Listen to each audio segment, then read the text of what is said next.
uninspired at first. I watched 2 versions of the movie, and it's a really wonderful book, and it's really cool. There's so many great lines. And then it dawned on me that the character, for better or for worse, that I identified the most with was the Queen of Hearts. On a personal level, so I put a little heart tattoo tonight because I'm the Queen of Hearts. I actually got it at a bachelor party a couple weeks ago, so it worked out quite nice. Anyway, so I think that I have a rage problem. And like sometimes I wish I was the Queen of Hearts so I could just say, "You're ridiculous, I'm chopping your head off because I wish you didn't exist anymore." And also it didn't hurt that I wrote this song when I was back home in New York where there's so many people to be mad at all the time. So without further ado, here's my song. I just want to check the guitar real quick. How is that?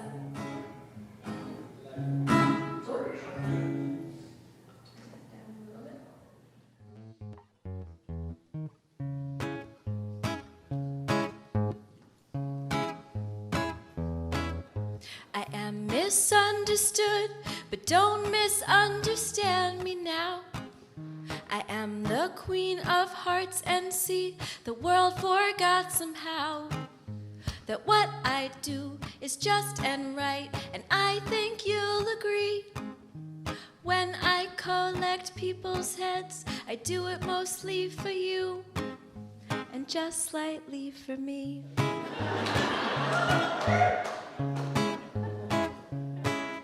It started many years ago as I tried to fall asleep. My neighbor played his music loud and proceeded to keep me up all night and kept awake the entire kingdom too. I asked quite nice to turn it down, though he rudely refused. So I took matters into my own heart, to put it quite simply.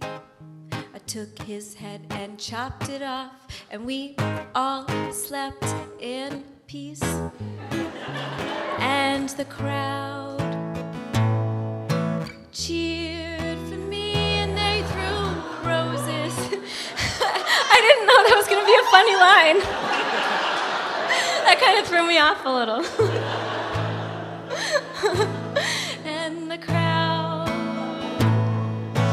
cheered. And they threw, thank you, roses at my feet. And we were better off, if you ask me.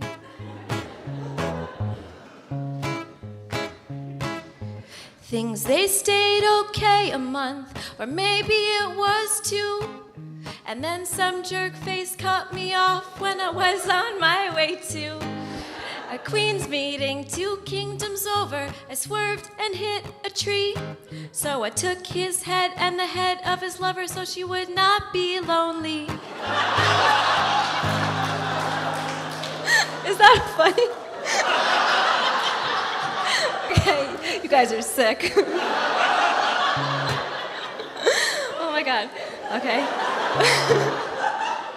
The following week, I was on a train with my hubby, the king, to a romantic getaway where we'd be relaxing.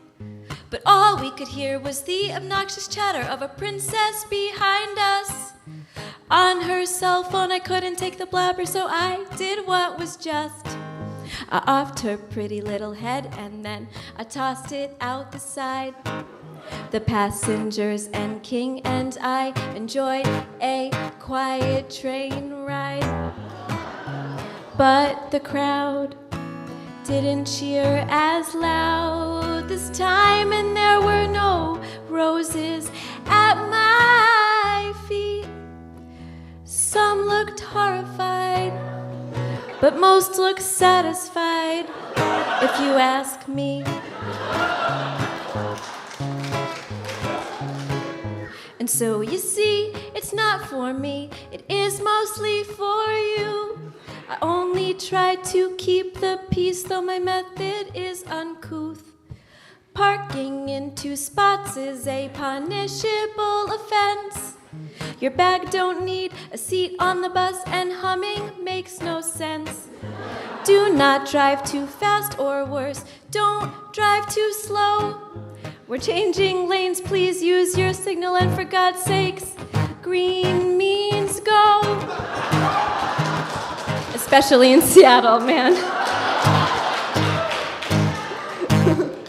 If you're wearing headphones and I can hear your music, if you talk through a movie, if you try to cut the line, my heart will tear in three. And I'll have no remorse, you see. I'll off heads left and right until the people who remain are the quiet and polite.